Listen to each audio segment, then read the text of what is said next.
Ahí está.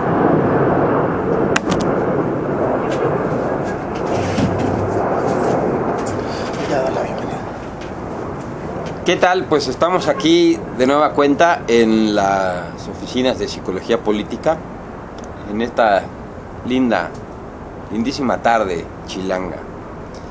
Vamos a hablar de un tema que es fundamental para cualquiera que intente comprender un poco la realidad nacional, como es las elecciones en los Estados Unidos.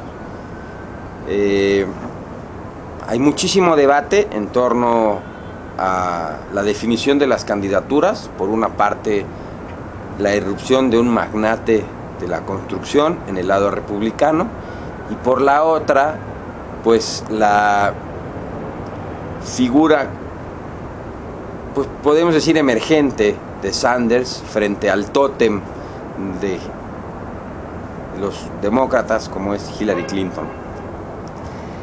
El doctor Carlos Rivera pues nos va a comentar un poco sus impresiones. Él tiene un punto de vista interesante sobre el discurso de Trump.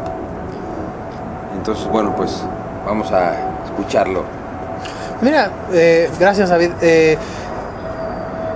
A mí me parece muy interesante esto que pasa a derecha y a izquierda de Estados Unidos, en el sentido de que tanto Trump como Sanders, como David Sanders, un profesor mío de Essex, como Bernie Sanders, no tienen nada que perder en realidad. Por una parte, Trump puede dedicar uno de sus $7 mil millones a perder la elección o ganarla, y no pasaría nada, lo cual nos deja ver cuán involucrado está el dinero en el triunfo electoral en Estados Unidos y en consecuencia en el resto del mundo. Y por la otra parte, Bernie tampoco tiene nada que perder. Él ha sido un autodeclarado socialista en Vermont desde su segunda elección como alcalde. Esto es bien interesante porque nos hace ver que en ocasiones las posiciones radicales pueden ser más que una mera demostración de solidez ideológica. Yo más bien ahí creo que tiene que ver también un poco el discurso político. O sea, cuando el discurso se aleja del centro y se va hacia algún extremo, puede ser muy atractivo para un ciudadano. Para cierto tipo de ciudadanos. Claro, sí, bueno, para cierto tipo de ciudadanos. En el caso de Trump, por ejemplo, pues en este imaginario colectivo, pues para el americano del centro de los Estados Unidos, pongámosle Iowa, ¿no? El granjero que recibe gran cantidad de subvenciones del gobierno norteamericano y que pues cree que el centro del mundo gira en torno a los Estados Unidos y que cree que todo lo demás no es de su interés. Y del otro lado, pues por ejemplo, al neoyorquino cosmopolita, ¿no? Que cree que esta visión del compatriota de Iowa es similar a pues un cavernario, ¿no? Entonces la importancia, a mí me llama mucho la atención la importancia finalmente que está teniendo el discurso político en la campaña. Independientemente del lado y de a quién esté dirigido, es un discurso, por ejemplo, el Trump, que pues está atrayendo al republicano radical, antigobierno, casi el anárquico, ¿no?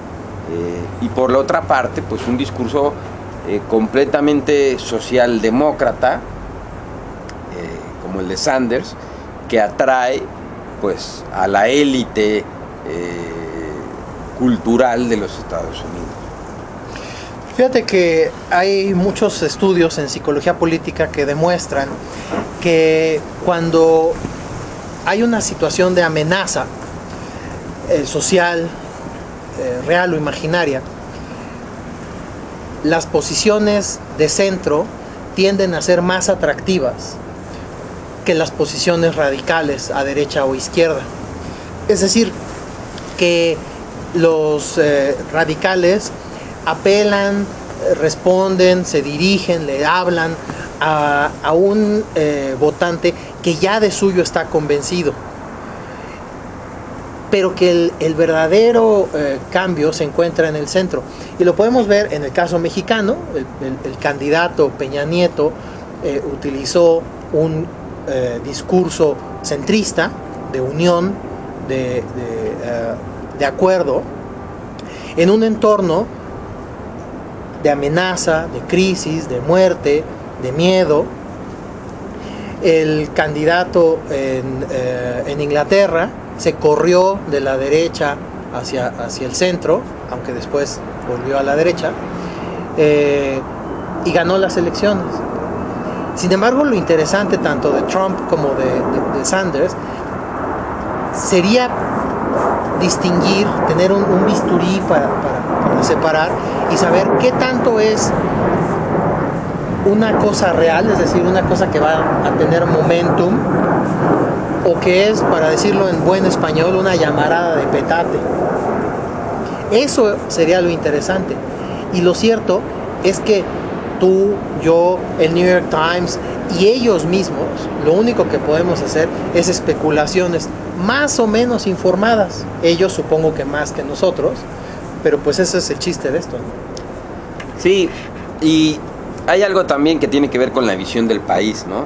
Finalmente, que quieren proyectar y que se proyecta hacia el exterior, pues a través de los discursos de estos dos candidatos.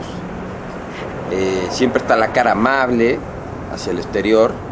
En este caso, pues si tú quieres, los diarios del mundo han prestado mucha atención a Sanders, lo han visto como el continuador de ciertas políticas que han hecho pues a los Estados Unidos con el prestigio que adquirieron. Piensa pues en Delano Roosevelt, piensa en menor medida Truman, Kennedy, ¿no? Y del otro lado, unos Estados Unidos completamente unilaterales, al más puro estilo de los Bush. Curiosamente, Trump ahora resulta que es más bushista que el propio Bush, con el que compite, ¿no? A mí hay otro dato que me llama mucho la atención, y al final tenemos desde 1990 en que la dicotomía demócratas y republicanos tiende hacia Bush y hacia los Clinton, es decir, a dos familias. Obama es, digamos, un paréntesis, aunque no necesariamente podemos decir que es un paréntesis, porque Hillary Clinton fue secretaria de Estado norteamericana. No, pero fue una concesión, ¿no? Y es, claro, pero al final es un puesto de poder, tuvo mucha influencia. Todavía se están viendo parte de los escándalos a los que pues ella se vio involucrada, el tema de los correos, por supuesto el tema, por ejemplo, pues de las embajadas, de los ataques en las embajadas, ¿no? Pero llama mucho la atención que al final en los dos partidos hay una élite. Y siempre la visión de los Estados Unidos siempre es que es el país en donde todo es posible y que si tú trabajas duro vas a poder llegar, ¿no? Evidentemente el sueño americano tiene sus limitaciones, y esa también es la gran contradicción, como se ha escrito mucho de eso, de la cultura política norteamericana. ¿Qué tanto se aplica el sueño americano? Aunque bueno, pues siempre van a poder decir, bueno, pues la prueba de que el sueño americano realmente funciona es Obama, ¿no? Pero pues el partido como tal, el prestigio por una parte en el Partido Demócrata de los Clinton, y el prestigio, si tú quieres, el control de los Bush, ahí está. De nueva cuenta, una elección se presenta con un Clinton y una elección se presenta con un Bush. Y puede darse ese enfrentamiento que sería pues una réplica del enfrentamiento entre el papá de Jeb y el marido de Hillary. Sí, y si se da, y si ambos son los candidatos, va a ser sumamente interesante y también un tanto triste, porque confirmaría un poco el discurso de Sanders, de Bernie, en el sentido que esta es una elección, una coronación, y de Trump también, porque Trump lo ha dicho, no permitiremos la coronación, ¿no? Es el discurso que utiliza Trump. Ahora, a mí lo que me parece interesante después de las primarias, es decir, quién va a ganar Ohio, quién va a ganar Iowa, Florida, desde luego, va a ser el día de la elección. Toda la maquinaria que se pone al servicio de la elección me parece, desde un punto de vista de práctica electoral, me parece extraordinariamente interesante. La profesionalización con la que se hace una campaña en Estados Unidos es, por decirlo menos, única. Pero a mí me parece que ahí estás diciendo frío antes de ver los pingüinos. Hay que esperar a que se terminen las nominaciones de los partidos, que para mí es un periodo muy interesante, justamente, porque permite, una vez que obtienes tu candidato una nominación, necesitas buscar entonces que los otros que no te votaron de tu partido estén contigo, pero por la otra también tienes que buscar, y entonces por lo tanto te corres hacia el centro, el voto en territorio enemigo, por llamarlo de alguna forma, ¿no? Entonces ya no te permite ver al candidato como algo tan natural como por ejemplo ahorita. Pero la forma en la que ganó Obama, ambas, pero la del 2008 es tal vez más emblemática y tiene este halo de esperanza y de la cosa que podía ser, ¿no? Es muy interesante, mira, la forma en la que ganaron, por ejemplo, en Ohio, que entre otras técnicas utilizaban no estos anuncios que constantemente compran, sino lo que detectaron fueron las rutas de camión que en Ohio utilizaban los negros y los latinos. Y entonces en esas rutas de camión, ahí se anunció Obama. Y al anunciarse en esas rutas de camión, volteó los distritos de ciertas regiones en Ohio, que a su vez le permitieron ganar el voto en Ohio, en Iowa, y ganar. O sea, eso a mí de veras eso me parece interesantísimo. Pero fíjate, ahí tiene que ver incluso, si quieres, con la teoría electoral.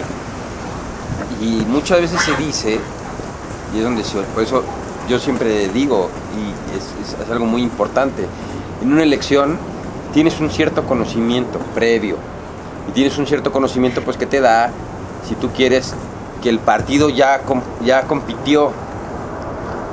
Pero lo más importante, desde mi punto de vista, siempre es al final la imaginación, el tema sensible, por donde vas a comunicarte, que no se haya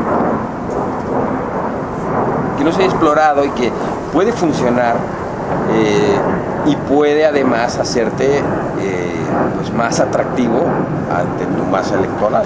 Oye, pero ¿no te parece que también es una cosa de la apertura de los candidatos? Tú y yo tenemos una experiencia o varias, en tu caso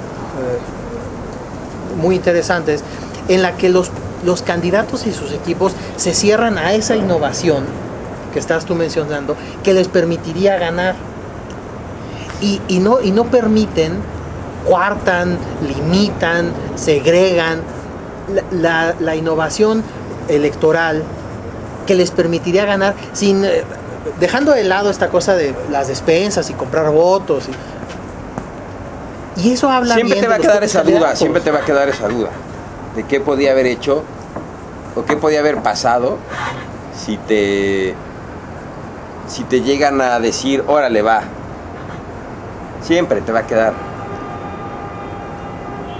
Yo creo que lo que hay que aprender siempre es tener en claro qué sucedió, por qué sucedió y cómo lo puedes llegar a evitar. Nunca vas a poder cambiar la personalidad de una persona. Eso es, quizá no es tanto que el otro se cerró, sino que tú fracasaste al no exponerle con claridad los motivos de por qué querías hacerlo de determinada forma. El punto fundamental es que en los Estados Unidos la innovación es parte de la cultura política. Se espera que innoves. Son los fundadores de Internet, son los fundadores de Google, son los fundadores de Facebook, son los fundadores de Instagram, o sea, de la cultura finalmente a la que pues te someten es a la cultura de la innovación. Si tú como candidato no formas parte de ese movimiento, pues vas a tener poco que hacer. En México, desgraciadamente, esa tendencia a la innovación no está. Creo que está empezando a cambiar, creo que hay muchos elementos, sobre todo por la actuación de los distintos gobiernos, que te dan elementos para pensar que sí, que los candidatos van a empezar a cambiar. Pero bueno, pues eso no se sabrá hasta 2018 y todavía queda muchísimo tiempo, ¿no?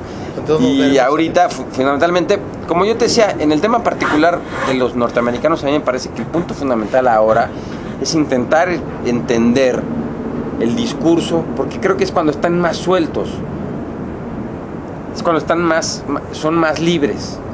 Y eso es lo que me llama la atención en este preciso momento del momento de la campaña. Después probablemente pues ya tengan que ser más políticamente correctos, tienen que buscar el voto, y ahora pues se trata justamente de darse a conocer, y el darse a conocer normalmente pues te ayuda el presentarte tal cual, ¿no? Pues ya veremos qué pasa. Dale. Creo que se apagó. No.